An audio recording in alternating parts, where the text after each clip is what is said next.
सभी को मेरा सादर प्रणाम और नववर्ष की बधाई शुभकामनाएं। हमारी आज की इस शब्दिता गोष्ठी का जो विषय है खत चिट्ठी।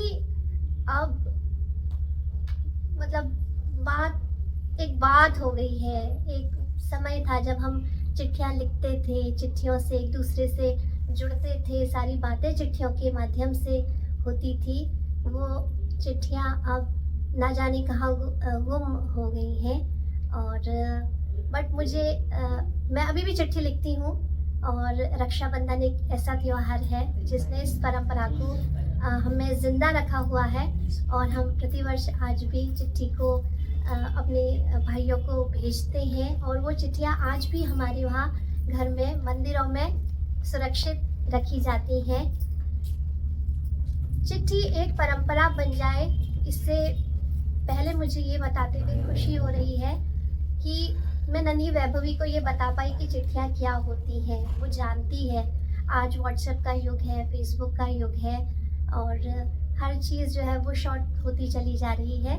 लेकिन वैभवी ने पिछले साल मेरे साथ खुद से अपनी राइटिंग में एक चिट्ठी लिखी थी। तो इससे पहले कि वो इतिहास बन जाती या मैं उसे कभी एक कहानी के रूप में सुनाती कि ये एक समय था, ऐसा होता था, जो चीज़ आज हम फ़ोन से करते हैं वो पहले तुम लोग जो फ़ोन से करते हो हम भी कर रहे हैं, वो पहले हम लिख के अपनी भावनाएं एक दूसरे तक पहुंचाते थे। वो जानती है कि चिट्ठियाँ क्या होती हैं। मैंने एक बहुत अलग तरह की चिट्ठी आज लिखी है। पहले मेरे मन में बहुत आया कि मैं अपनी मम्मी को लिखूं चिट्ठी जो इस दुनिया में नहीं है, और या मैं अपने पिताजी को, क्योंकि बहुत जल्दी उनकी मृत्यु हो गई थी। तो कई ऐसी बातें, हम बहुत छोटे थे और परिवार में जो छोटा होता है वो हमेशा छोटा बन के ही रह जाता है। तो वो कई बातें जो उनके जाने के बाद हमने महसूस करी और जो कुछ भी हमने फेस किया वो लिखूं, फिर वो हमेशा एक सा हो जाता है। तो मैंने बहुत सोचा कि मैं क्या लिखूं, कुछ अलग सा लिखूं जिससे हमारा कोई वैसे रिश्ता नहीं है लेकिन फिर भी हम उससे जुड़े हुए हैं और उसने हमें इतना कुछ दिया हुआ है। तो मैंने चिट्ठी लिखी है हमारे देश के आदरणीय प्रधानमंत्री मोदी जी को। और वो चिट्ठी मैं आप लोगों के साथ साझा करती हूँ। परम आदरणीय मोदी जी, सादर चरण स्पर्श, अत्र कुशलम च तत्रास्तु। ये चिट्ठियाँ जो हमें पहले घर में जैसे लिखी जाती थी, मेरे पापा जैसे लिखते थे, वही भाषा मैंने इसमें लिखी है। पिता, पालनहार, संरक्षक, क्या कहकर आपको संबोधित करूं समझ नहीं पा रही, क्योंकि आप जो हमारे लिए कर रहे हैं वह एक सशक्त एवं सक्षम पिता ही अपने परिवार के लिए कर सकता है। संपूर्ण भारतवर्ष की कुशल क्षेम बनाए रखने के लिए किन शब्दों में आपको आभार या धन्यवाद ज्ञापित करूं समझ नहीं आ रहा। बस नित्य प्रति परम पिता परमात्मा से आपके उत्तम स्वास्थ्य व दीर्घायु की कामना जरूर करती हूँ। आपकी उपलब्धियों ने आज हमें विश्व गुरु बनने की कतार में लाकर खड़ा कर दिया है। आपने हमें स्वाभिमान का संबल दिया ताकि हम खुलकर मुस्कुरा सकें। आपने 9 वर्षों के कार्यकाल में आपने जो ऐतिहासिक फैसले लिए उसकी कल्पना शायद ही किसी सामान्य जन ने इस जीवन में करी होगी, ऐसा मेरा मानना है।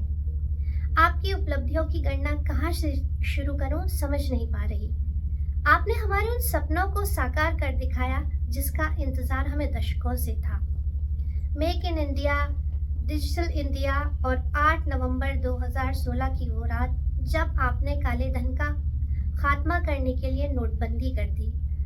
आतंकवाद की फंडिंग और भ्रष्टाचार को बंद करने के लिए आपने यह कदम उठाए। जम्मू कश्मीर से हटी धारा 370 और मुक्ति मिल गई 3 तलाक के दंश से। पारित हुआ नागरिकता संशोधन अधिनियम। विपक्ष की कड़ी आलोचना झेलने के बाद भी आपने जीएसटी लागू करके ही चैन लिया और युवाओं को रोजगार प्रदान करने के लिए अग्निपथ योजना का शंखनाद किया, जिसमें पैदा किए गए हजारों अग्निवीर जवान। आपके कार्यों की गति इतनी तीव्र होगी, यह तब पता चला जब आपने चंद्रमा की साउथ पोल पर चंद्रयान उतारकर सीधे छक्का ही जड़ दिया, जिसका लोहा दुनिया भर ने माना। इसके तुरंत बाद आपने G20 शिखर सम्मेलन की मेजबानी कर दुनिया के ताकतवर देश के राष्ट्रपतियों को आमंत्रित किया।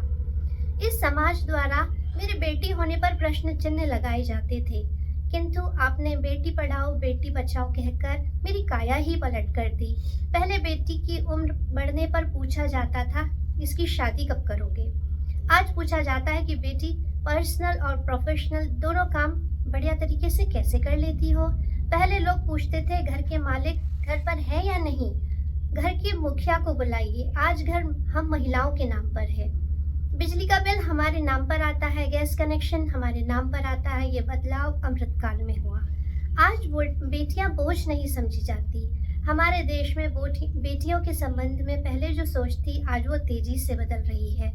पहले बेटी का जन्म होता था तो खर्चे की चर्चा होती थी, जैसे हम सब बोझ हों।